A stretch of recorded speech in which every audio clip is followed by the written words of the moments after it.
é, sem desespero e sem histeria, uma província pouco visitada. Não lanço o convite aos turistas, venham visitar-me. Alguém com o chapéu de palha e com uma camisa às flores pode dizer: o que é que há aí? Ponderação. Ponderação não quero. Eu só vou a um sítio se puder gritar baboseiras. Eu quero levar o meu refrão, colonizar esse sítio com o meu refrão e trazer outro, talvez para engrossar o refrão. Nós vamos engrossando o nosso refrão porque vamos colecionando gritos aqui e ali. Ora, a ponderação é outra coisa. O que é a ponderação? É desnovelarmos a dúvida e darmos conta que há mais dúvidas em flor. E isto nunca mais acaba. Este é o lado... Não é desesperante. Não vamos desembocar num extremismo fácil. É o que é. Não deixa de ser uma frase feita, mas que se ajusta qual canivete suíço ou pé de cabra, dependendo das escolas que vocês frequentem. Eu sou mais do canivete suíço. Tenho uma coisa que serve para diversas funções, só que não serve belamente. Um canivete suíço tem vários apetrechos, mas nenhum deles é espetacular. Nunca ouvi dizer de um chefe mesmo sem a melhor faca que eu tenho é do canivete suíço. Ninguém. A mesma coisa se pode aplicar aos praticantes do cortance da unha.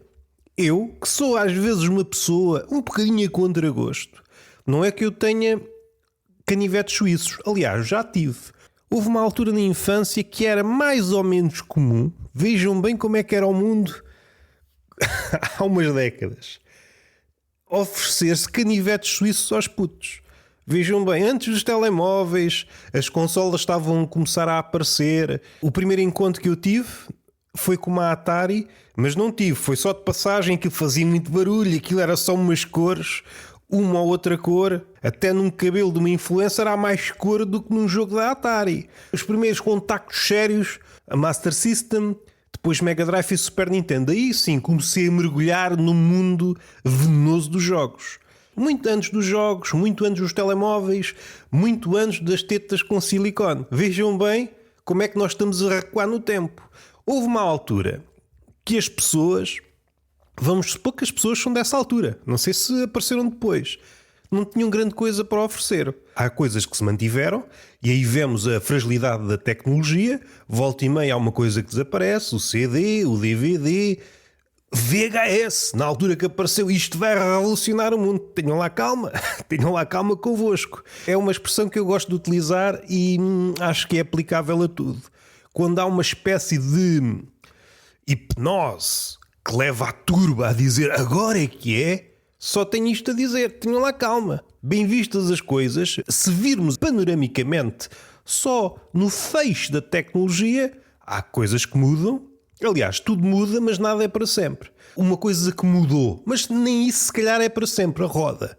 Há de chegar a um ponto em que se tornará obsoleta, que nós, graças à física do estado sólido, conseguimos planar por aí. Eu disse planar, não disse explanar, porque as explicações não é connosco. Mais facilmente planamos por aí do que explanamos. É quase uma paródia esticadíssima daquela frase muito célebre: é mais fácil imaginar o fim do mundo do que o fim do capitalismo.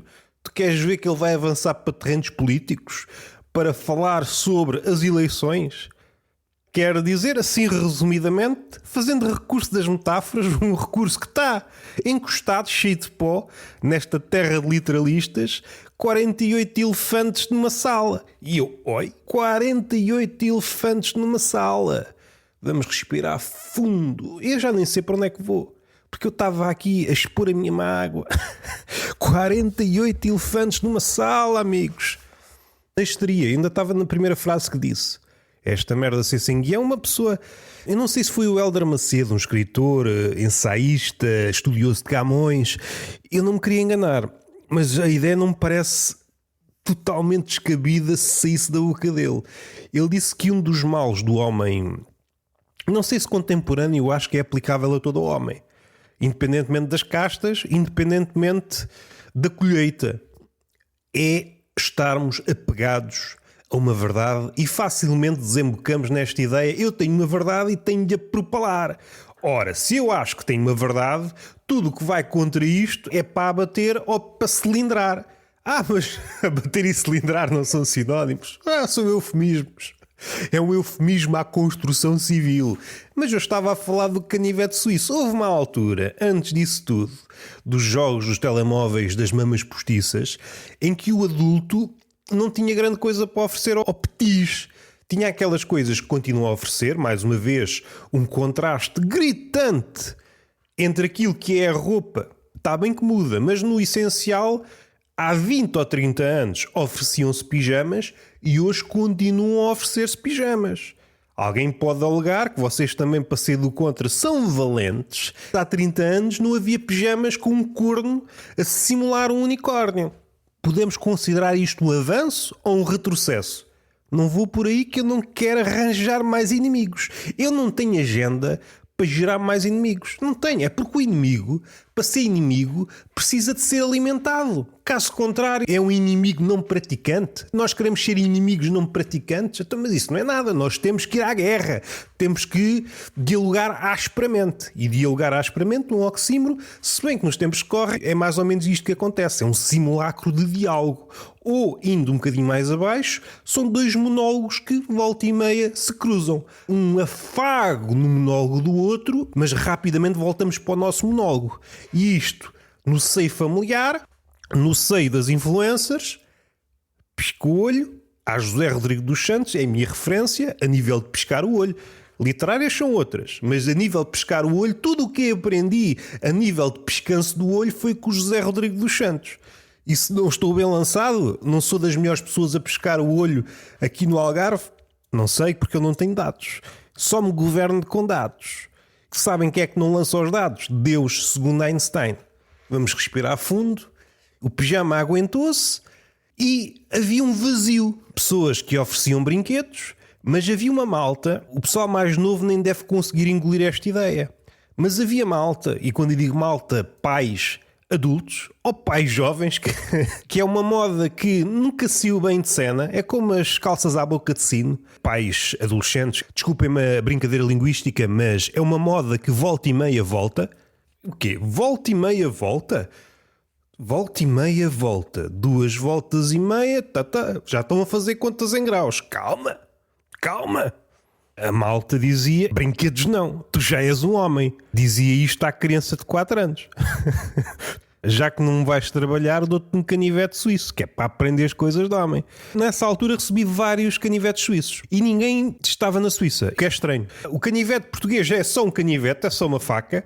Um canivete suíço tem bué de merdas. O canivete suíço tem muita coisa, mas nada de especial, não é? É um mini saca-rolhas, é uma mini faca, é um mini corta-unhas, é um mini não sei o quê, é uma mini lima.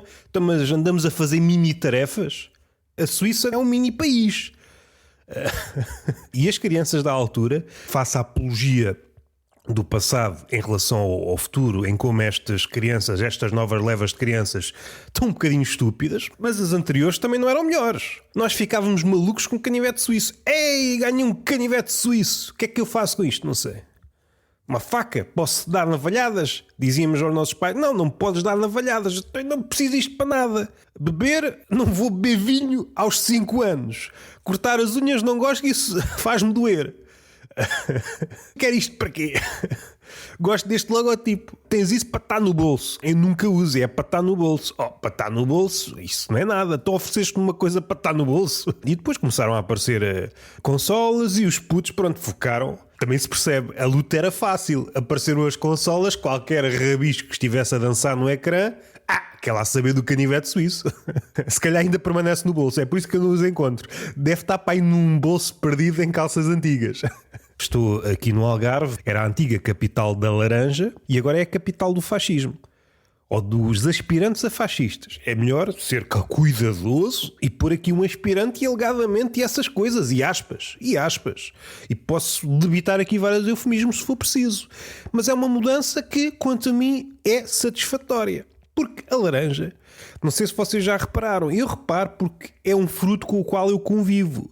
Houve uma altura, eu já falei aqui num episódio, se uma pessoa saísse numa rua do Algarve, nós olhávamos para o lado e víamos laranjas nas valetas. Há laranjas que uma pessoa até nem quer saber de laranja. Há demasiadas laranjas. Uma janela de tempo curta, de 22 para 24.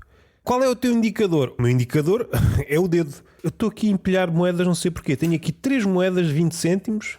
É o ordenado de um futuro indiano que há de chegar a Portugal. Eu estou a criar emprego, que é uma das desculpas dos empregadores. Nós estamos a criar emprego e se fôssemos nós estamos a criar escravatura. Mas não é por aí. Já havemos de ir por aí um dia.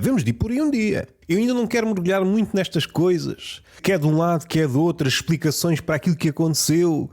E andamos todos, quer de um lado, quer do outro, a fantasiar. Há quem diga, já temos de acarinhar, vamos acarinhar. E isto é tudo muito bonito, porque nós temos os canhinhos da história. As coisas repetem-se, mas mais uma vez, nós pensamos que desta vez, como somos nós que somos a nata da nata dos seres humanos, isto não vai ser bem assim. Vai saber e é. Mas há pessoas que andam a consumir conteúdos de 15 segundos e, apesar de 15 segundos não ser grande coisa, conseguem tecer opiniões ou mudar a direção baseado naqueles 15 segundos. Se virem a política numa caixa e ao lado bombons, não conseguem distinguir uma coisa da outra. Não indo por aí, que é para a gente não se chatear, que isto é um clima ameno onde reina não a democracia, mas a falta de vitamina C, que é uma coisa que em tempos houve nas laranjas. A laranja, dou um exemplo muito concreto que é dos melhores exemplos. Há exemplos mais ou menos concretos? Não, porque uma pessoa fica, então mas o que é que estás a falar? O meu nível de concretude vai até aí. Digo-te que é uma coisa, assim, ou assado, e depois daí para a frente tu desenhas o resto. Mas assim fiquei na mesma. Não tenho capacidade para argumentar concretamente, desculpa. De factos concretos, não. Eu sou um alfaiate abstrato. Eu penso que vou desenhar uma camisa e tu sais daí com 2 botas. Não é por aí que nós queremos ir. Um sumo de 2 litros da marca Continente, laranja, só laranja, custava, não chegava a 1 euro e, envolvidos 2 anos, já ultrapassa os 2 euros. Eu nem faço contas. Eu só digo que é uma subida alto lá com ela. Menos de 1 euro há 2 anos, já passa dos 2 euros esta janelinha de 22 para 24. Ora, a laranja que era provavelmente dos frutos mais baratos que uma pessoa podia consumir.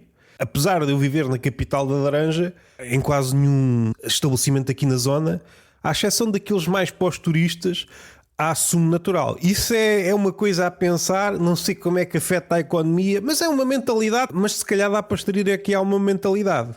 Seja como for, eu de vez em quando gosto de beber sumo de laranja, só que me vejo impedido porque o meu ordenado não acompanha a subida, seja para o sumo de laranja, seja para outra coisa qualquer. O meu ordenado não está a acompanhar a subida dos preços.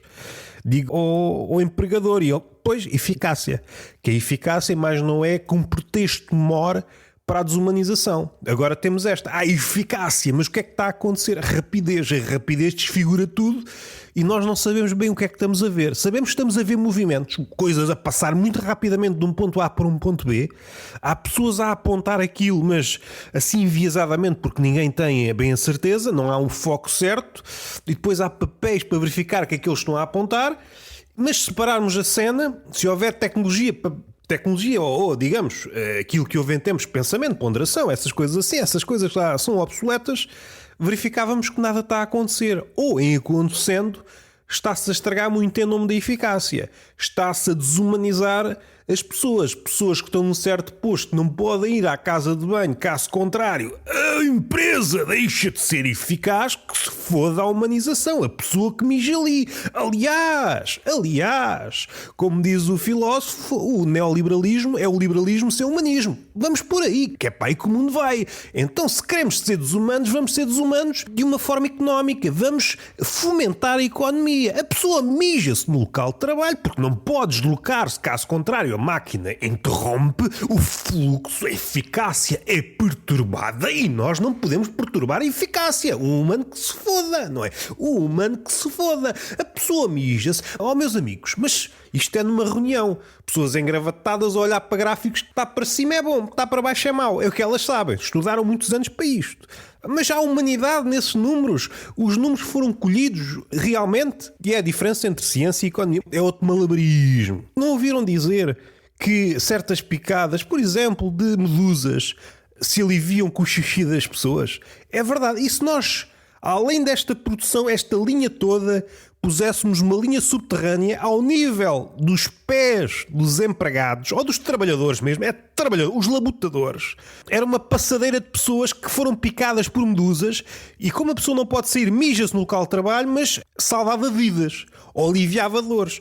Tínhamos aqui uma economia, essa sim paralela, como paga impostos, pode ser. A pessoa mijava-se no local de trabalho, mas estava a salvar vidas.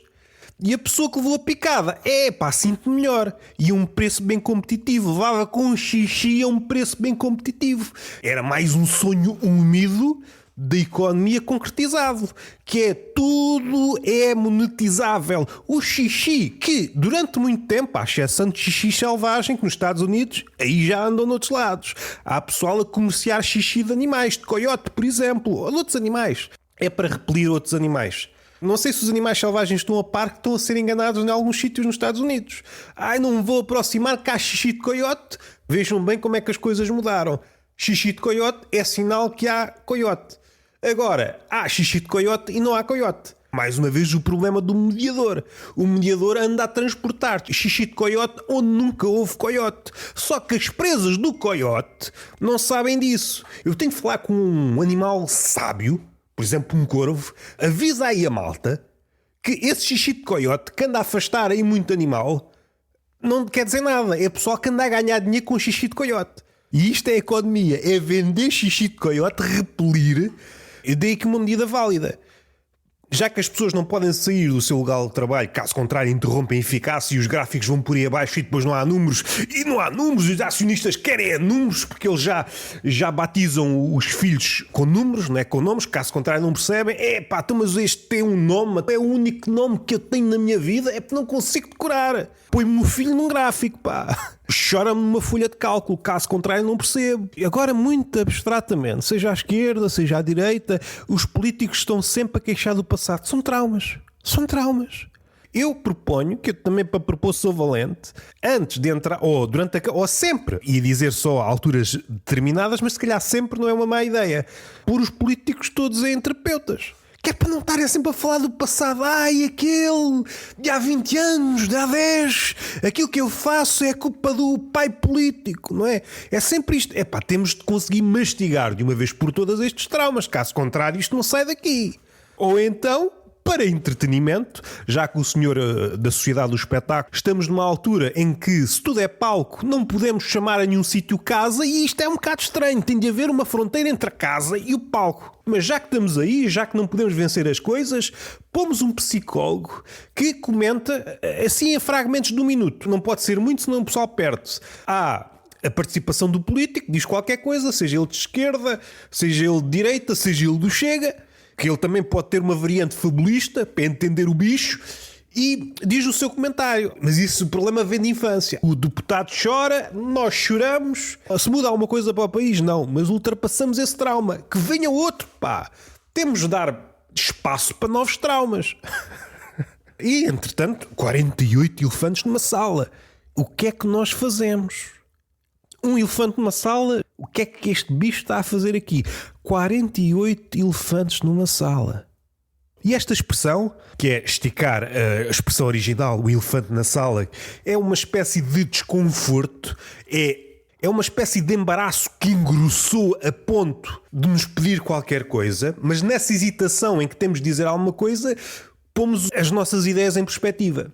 Isto não devia ter acontecido, mas aconteceu. O elefante já está numa sala, que é uma sala apinhada de cristais. Já passámos dessa fase, fomos incapazes de dizer seja o que for, entrou um primeiro elefante, a porta ficou aberta, foi entrando elefantes, entraram elefantes, já estão 48 elefantes numa sala. E isto é o quê? Perguntou vocês, é a democracia ou é um número circense? Calha bem, guardem esta imagem, eu estou a olhar para um quadro do Fernando Botero, o meu muso, tudo gordo, em que há um tigre gordalhão, um bocado redundante quando vocês conhecem a obra do Fernando Botero. Isto aqui não é um tigre com 10 infartos em cima, como se o infarto fosse adicionando peso ao tigre. É um domador e a expressão dos personagens do Fernando Botero é sempre uma expressão de desencanto. Durante muito tempo associou-se a alegria ao gordo. Os gordos são muito alegres. Não sei. É aquela expressão que o gordo faz quando sabe que não está a ser observado. É essa expressão que as personagens do Fernando Botero têm. Que até o Tigre está assim com esta expressão. São expressões de quem já viu tudo, ou se não viu, sabe que aquilo que ainda falta ver não é assim tão interessante. É isso que eu sinto quando olho para as expressões das personagens do Fernando Botero.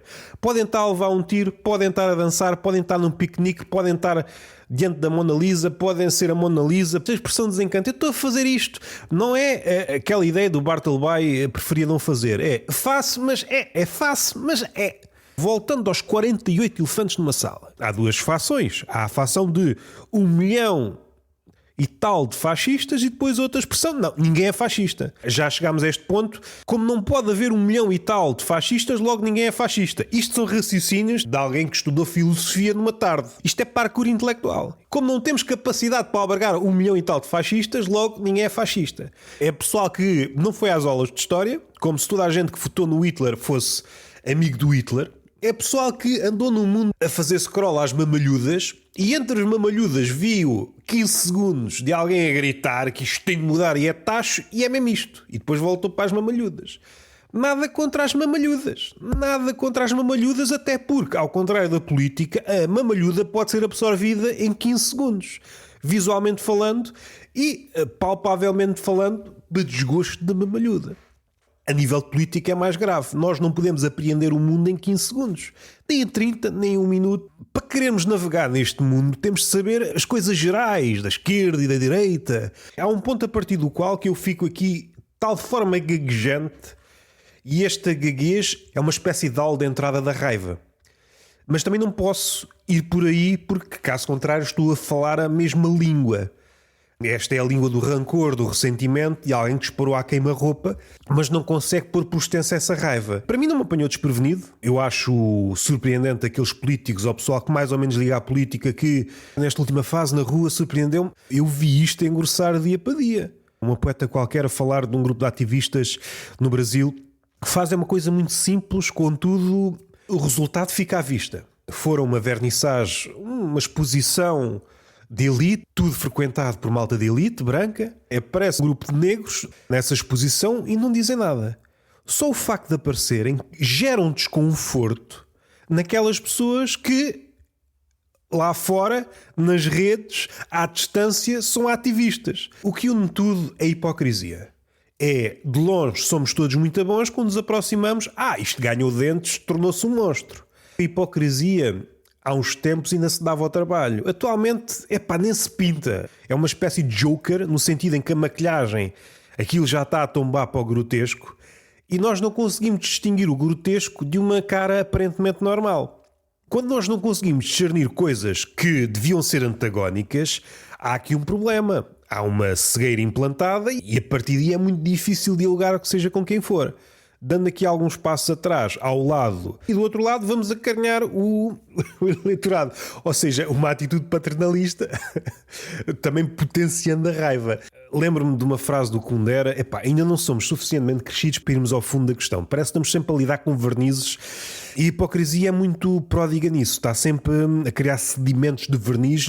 Há aqui qualquer coisa, mas do ponto de vista político e de falar no Roberto Gamido, preciso apontar aqui algumas ideias. Tem-se falado muito por alto, quer para um lado, quer para o outro. Este espanto espanta-me.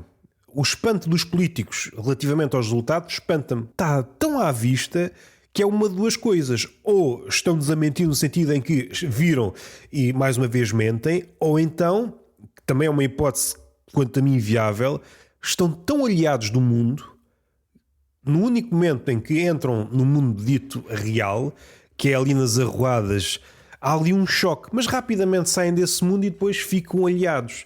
Há aqui qualquer coisa que falha, também por via da comunicação ser outra coisa atualmente, e o modelo do Trump prospera. Parece que é um modelo único, se queremos vencer. É o único modelo, é aquilo que está ululante de dizer coisas desconexas e passar logo de uma coisa para outra, coisas muito cortadas, fragmentadas, não há conexão com nada, gritar um refrão como se fosse uma música brasileira pop há ali 3 ou 4 palavras e é repeti-las até à exaustão, é vencer a cabeça dos outros por cansaço. No entanto, 48 elefantes numa sala. O elefante numa sala, e a sala pode ser uma jaula, aparecia um ativista dos direitos dos animais. Agora 48, é que isto já é uma experiência. Nem na Arca de Noé precisaram de tantos elefantes. Nós queremos 2 elefantes, está bom. 2 elefantes na sala, está bom. Um fêmea e um macho. Agora, um dilúvio com 48 elefantes. 48 elefantes numa arca. Mas podem dizer, os outros animais são muito mais que 48. Está bem, mas são 48 elefantes. São 48 elefantes e às tantas arca tomba para um lado. É muito peso. Não sei se já viram um elefante, é muito peso. Há aqui um respeito camuflado que vem sob diversas formas. Brinquei há uns episódios, acho que falta xenofobia criativa, nem a ser xenófobo as pessoas são capazes. Não há xenofobia de autor, é repetir o mesmo refrão vezes sem conta. Não deixa de ser curioso que na Índia há um respeito pela figura do elefante. Já falei também num episódio anterior em que há episódios em que, devido também à desflorestação, surgem manadas de elefantes nas cidades e como eles respeitam não podem fazer nada aos elefantes. O máximo que conseguem é conduzi-los, tentar que eles vão, mas muito calmamente, sem interferir no ritmo dos elefantes. E eu sinto que é isto que está a acontecer findas as eleições deste ano, 2024. Nós estamos a ser indianos em relação aos elefantes na sala. Respeitamos que são uma figura de um deus. Quando o problema era ainda uma hipótese, os ânimos estavam muito exaltados. O problema foi crescendo, e nós, mais uma vez, em negação, como se fôssemos diferentes dos outros sítios, dos outros países. Passei de um sítio onde era a capital da laranja para a capital do Chega. E eu sentia mais falta de vitamina C. Onde é que eu vou buscar a vitamina C? O fascismo vou buscar a qualquer lado. Sinto-me mal, senhor doutor. O que é que precisa? Precisa de fascismo? Então abra um livro, que é para não lhe dar ideias. Ok, Segunda Guerra Mundial, pronto, já estou novo. Já posso ser democrático. Há aqui muita negação. Houve muita negação e a negação sofreu aqui uma metamorfose. Há pessoal que já está em negação. Isto que aconteceu não aconteceu, ou em acontecendo é outra coisa. Mais uma vez traumas. Há aqui traumas acima de traumas e não sei se... A política é isto. É claro que é isto, porque a política é tudo. Foi isto que nos coube em sorte, como se fosse uma rifa, mas não sei se é a melhor forma de andar aqui. O diálogo parece que já deu o que tinha a dar, não funciona com esse tipo de narrativas. Nem lhe quer chamar narrativas, porque nem chega a ser narrativa. Eu recordo do último livro que li do Byung-Chul Han, ele tem lá um trocadilho muito engraçado que é o storytelling.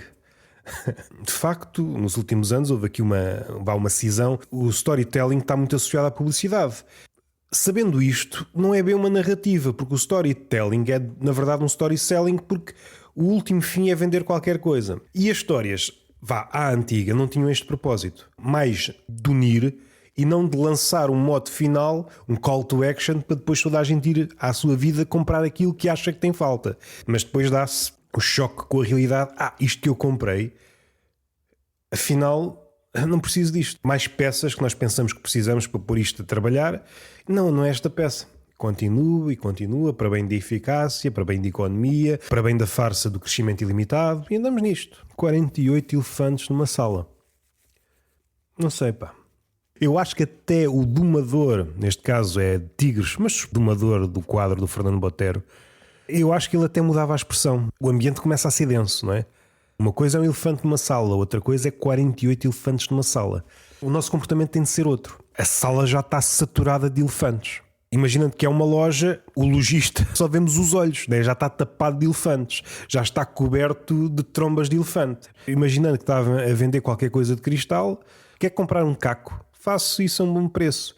E eu sinto que a democracia é essa loja que vende cristais, coisas muito frágeis, e que fomos adicionando, que é como quem diz, foi-se adicionando, que eu não contribuí para isso, ou pelo menos de forma direta. E agora já temos 48 elefantes numa loja onde vende cristais.